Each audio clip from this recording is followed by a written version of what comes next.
La parole de Dieu nous parle d'un homme qui était aveugle et qui était mendiant, et son nom était Bartimée. La Bible dit que Jésus passait à Jéricho et Bartimée était assis au bord du chemin. Et lorsqu'il a entendu que c'était Jésus de Nazareth qui passait, la Bible déclare qu'il s'est mis à crier. Il a crié plus fort, il a dit « Fils de David, Jésus, aie pitié de moi ». La parole de Dieu nous dit qu'après ce cri de Bartimée, Jésus continuait son chemin. Et plusieurs le reprenaient pour le faire taire, pour lui dire « tais-toi ». Et lorsque les gens essayaient de le dissuader, les gens essayaient de le convaincre d'arrêter de crier, la Bible dit qu'il criait beaucoup plus fort que le premier cri.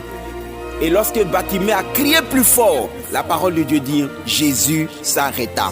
Mes amis, le cri qui arrête Jésus, c'est le cri de la seconde voix. C'est-à-dire la voix qui a été soumise aux épreuves.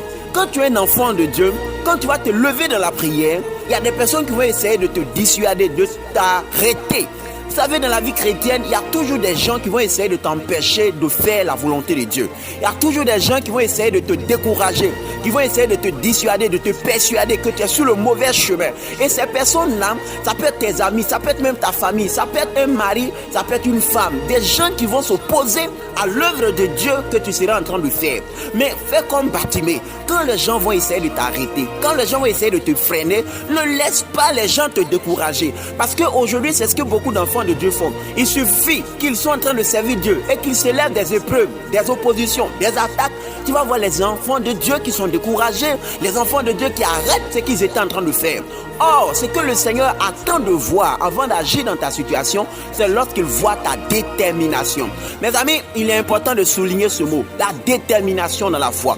Sois déterminé dans ta foi. Ne laisse pas quelqu'un te détourner de ta foi en Jésus. Lorsque tu as cru en Jésus, lorsque tu as mis ta confiance en Jésus, sache que l'ennemi va vouloir te dissuader. Il va vouloir t'amener à abandonner la foi, à renoncer à Jésus. Mais même quand les gens seront en train de te décourager, même lorsque les gens ne comprendront pas ce que tu es en train de faire, ne les écoute pas.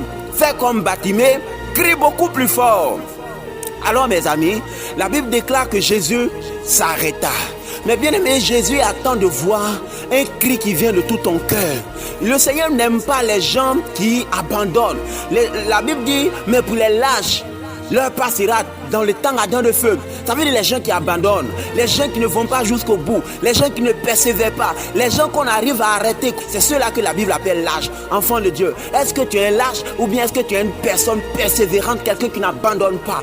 Le cri qui arrête Jésus, c'est le cri de la persévérance, le cri qui vient de tout son cœur. Voilà pourquoi j'ai dit souvent, le Seigneur Jésus n'est pas touché par une simple prière, mais par la prière qui vient de tout ton cœur. La prière en fait qui touche Jésus, c'est la prière qui vient de tout ton cœur. Ce n'est pas en fait le fait de mettre ta confiance en Jésus qui le touche vraiment, mais c'est quand tu mets toute ta confiance. Le mot clé ici, c'est le mot tout. Mets toute ta confiance. Crie de tout ton cœur. Crie de ta dernière énergie. Quand les gens essaient de t'arrêter, crie beaucoup plus fort. Ne laisse pas quelqu'un t'arrêter.